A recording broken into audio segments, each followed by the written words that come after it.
Esse filme de 2012 é realmente muito incrível. Eu tinha visto ele há muitos anos atrás e eu vi agora recentemente e até resolvi então trazer esse papo aqui sobre ele no canal. Bora falar então sobre Um Fantástico Medo de Tudo?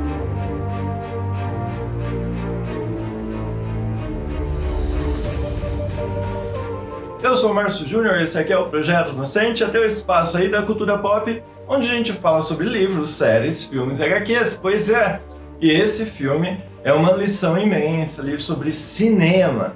Tecnicamente ele é extremamente incrível, tá? A história dele também é bem bacana e no geral a gente acompanha o personagem Jack, interpretado ali pelo brilhantíssimo Simon Pegg. Pois é, o Jack, o personagem, ele é um escritor que começa uma pesquisa bem intensa sobre serial killers lá do século XVIII, se eu não me engano, e com isso ele acaba ficando ali completamente paranoico, achando que a qualquer momento ele pode ser assassinado das mais diversas formas que ele acabou pesquisando ali para o livro dele. A real é que o filme fala sim sobre a questão da paranoia e representa isso de uma maneira bem interessante, bem brilhante. E essa paranoia é representada ali de uma maneira muito legal no filme. A parte do apartamento, por exemplo, é realmente genial do meu ponto de vista. As paranoias realmente ali parecem bem reais, tá? E o clima que eles construíram foi bem imersivo. A gente se sente muito dentro ali dos problemas do personagem. Aquela cena que ele acha que tem alguém na cama com ele ali no meio dos lençóis, realmente aparece alguém na cama, se eu não me engano. Mas o que a gente vê, na verdade, no geral, é que o Jack ali ele tem uma forte tendência, na verdade, de se aprofundar ali nos próprios escritos, na própria criação. E isso não rolou só com o assassinato. Não, essa é uma tendência paranoica ali da personalidade dele. Tanto é que ele fala, quando ele vai se encontrar com aquela agente literária dele, que aquela história infantil que ele estava escrevendo anteriormente, que ele tinha escrito, quase acabou com o casamento dele, acabou com o casamento dele, porque ele ficou muito fixado naquilo. E a gente vê que o que ele escreve, ele vive, né? E o inverso também. O que ele vive, ele acaba escrevendo. Por isso que, né? Por isso ele usa aquela frase ali de dar uma infância difícil para uma criança e isso faz com que ela se transforme ali num autor. E antes de seguir aqui, eu vou pedir para você deixar seu like e se inscrever aqui no canal, pode ser? O like ajuda o vídeo a ser mostrado ali, impulsionado aqui no próprio YouTube, e a inscrição ajuda o canal a crescer e isso me ajuda muito, beleza? Mas bora juntos aí, bora seguir falando desse filme. Essa tendência dele, do personagem, de viver o que ele escreve e vice-versa, né? A gente vê quando ele começa a contar aquela história para aquele policial comunitário que a gente acha ali que é um serial killer. A história do ouriço que ele conta nada mais é do que uma fábula, obviamente, criada com base na vida dele mesmo. Dá para entender que ele sente tanto envolvimento com o que ele cria, que ele não consegue usar nada menos do que a própria realidade para escrever. Por isso também ele teve a tendência de usar exemplos históricos e reais para falar sobre os assassinatos dos séculos passados e pesquisar tanto sobre isso. Tanto é que ele precisa dessa experiência real que ele se sente perseguido ali por assassinos desse século passado. Quando ele escreveu e escrevia histórias infantis, aquela história infantil especificamente, ele usou e usava a própria infância, a própria experiência ali, a própria história da vida dele. Inclusive, a paranoia dele, a fobia dele com máquinas de lavar, surge ali da própria infância, quando ele foi abandonado ali pela própria mãe numa lavanderia, né? Ele fala que ele sempre via um olho flutuando, girando ali nos sonhos dele, naquelas visões que ele tinha. Aquele olho que ele via, na verdade, nada mais é do que aquele olho do balão que a mãe dele deu para ele quando ela foi abandonar ele na lavanderia, aquele balãozinho vermelho. Esse olho está estampado naquele balão. Por isso ele enxerga esse olho flutuando, né, o balão ali em cima dele. É ali a origem do próprio complexo. E se você for analisar, o filme inteiro trabalha com isso de reafirmar que o personagem vive nas próprias histórias. Ele vive num apartamento que tem diversos palcos sobre a história que ele está escrevendo. Eu não sei se vocês tiveram essa impressão, mas caso vocês tenham a oportunidade de rever esse filme, dê uma observada. O cara ele não parece ser rico, ele não parece ser abastado, ao contrário, mas o filme dá a impressão que o apartamento dele é gigantesco, e não pelo espaço físico, porque o espaço físico é realmente bem pequeno, dá pra ver isso. Às vezes a gente vê isso, mas cada espaçozinho ali do apartamento parece muito diferente um do outro.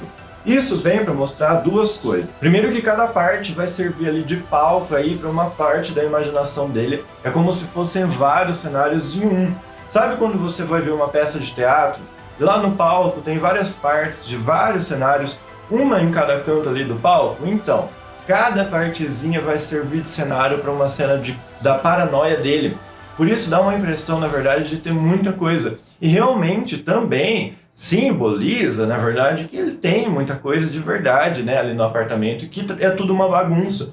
E não é uma bagunça com estilo só. A minha bagunça no meu quarto aqui tem um estilo só. É o estilo bagunçado Márcio Júnior. É só um estilo. A dele não. Tem vários estilos, né? Na verdade, isso representa que ele faz diversas pesquisas, claro, mas não é o foco. Isso representa a variável ali da personalidade dele. No geral, a direção de arte usa roupas e cenários, no geral, assim, quase todos os filmes, para ajudar a compor a personalidade do personagem. E um apartamento bagunçado pode mostrar, assim, como o personagem é bem zoado na vida e acaba mostrando isso mesmo aqui no filme. Mas um apartamento bagunçado, com várias partes bem diferentes entre si, isso também representa que, além de zoado, ele tem variações de humor e de personalidade. De humor, ele realmente tem, porque numa hora ele até se sente valente ali, depois ele acaba até se arrependendo e ele fica com medo. Enfim, o que ajuda a montar isso é a iluminação, tá? Vocês repararam que ela muda de um ponto para outro? Ela sempre fica ali, sempre meio escurecida, não mostrando tudo do apartamento, ela vai escondendo sim e mostrando sim também certos pontos, e as cores também são sempre ou amareladas, né, ou alguma cor de tipo alerta, bem vermelhada assim. Daí depois, quando ele é forçado a sair do próprio apartamento para ir para a lavanderia, aliás, tudo força ele a isso, né? Todas as paranoias dele acabam contribuindo, se você for analisar, para aquele momento acontecer. O que dá para sacar é que as próprias paranoias, vamos dizer assim, elas iam encaminhando ele para o enfrentamento do próprio complexo. O que é determinante também é aquela conversa ali que ele tem com o próprio psicólogo, né? Que não é o próprio psicólogo, é uma fonte ali de pesquisa. E se você for analisar isso, eles estão conversando por telefone, mas é representado como se o personagem estivesse no consultório do psicólogo, ali pessoalmente. E quando isso acontece, ele está vestindo um pijaminha infantil. Isso porque representa aquele retorno à própria infância ali para descobrir, né, de onde vêm os medos da lavanderia e também porque ele se sente uma criança indefesa, né, naquele momento ali que ele está resolvendo realmente se abrir. Enfim, daí quando ele vai, né, para a lavanderia, ele acaba sendo confrontado com os próprios medos. Só que devido a todo aquele rolê que aconteceu antes dele ter colado a faca, né, na mão, de ter queimado as próprias roupas e tudo mais, ele surge na lavanderia como alguém muito suspeito e acaba criando toda uma situação bizarra em que ele é colocado como vilão naquela situação e como vilão para aquelas mulheres. Por quê? Porque apesar dele estar ali, né, tentando desvendar e lidar com o próprio trauma, ele está sendo incapaz disso, atrapalhando ali todo o processo e ele acaba piorando a própria situação. Tanto é que, em tese, se nada tivesse acontecido depois, né, o pavor dele com a lavanderia acabaria sendo bem pior, se você for analisar. O filme continua usando as cores aqui para representar as coisas muito bem.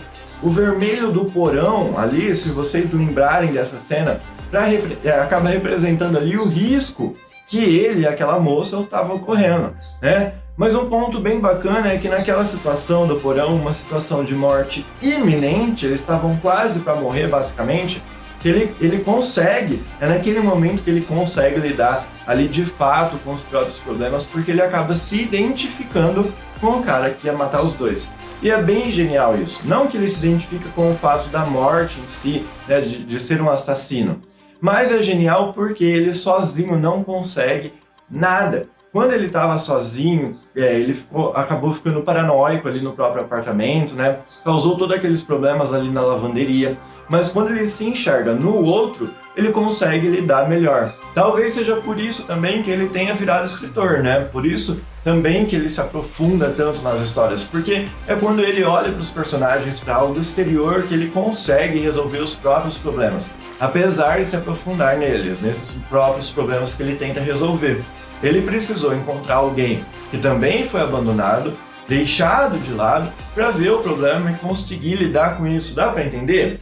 E uma coisa que o filme usa aqui é a utilização do porão no subterrâneo. Lembram disso? Nas cenas finais lá?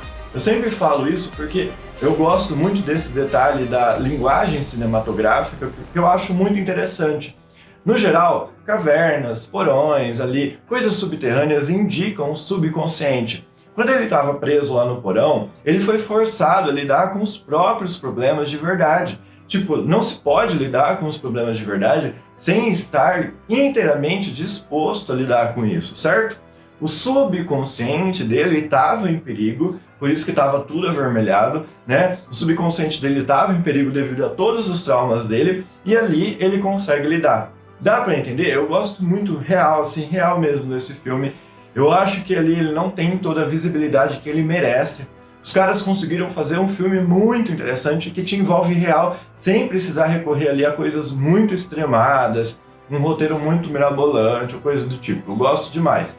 Acabou que esse filme é um bom roteiro, uma boa direção de arte, uma boa direção de fotografia, uma boa direção geral e bum! Tá pronto ali o filme incrível, certo? Eu acho bem bacana a jornada toda, mas era isso, pessoal. Espero que vocês tenham curtido esse papo, não desse filme ali não tão novo, né? Mas se você não se inscreveu aqui no canal, se você não deixou seu like, ainda dá tempo, antes do vídeo acabar, beleza? Se inscreve aí, deixa seu like e também ativa o sininho para receber as notificações dos próximos vídeos aqui do canal, beleza? E aí a gente se vê então nos próximos. Tchau, tchau!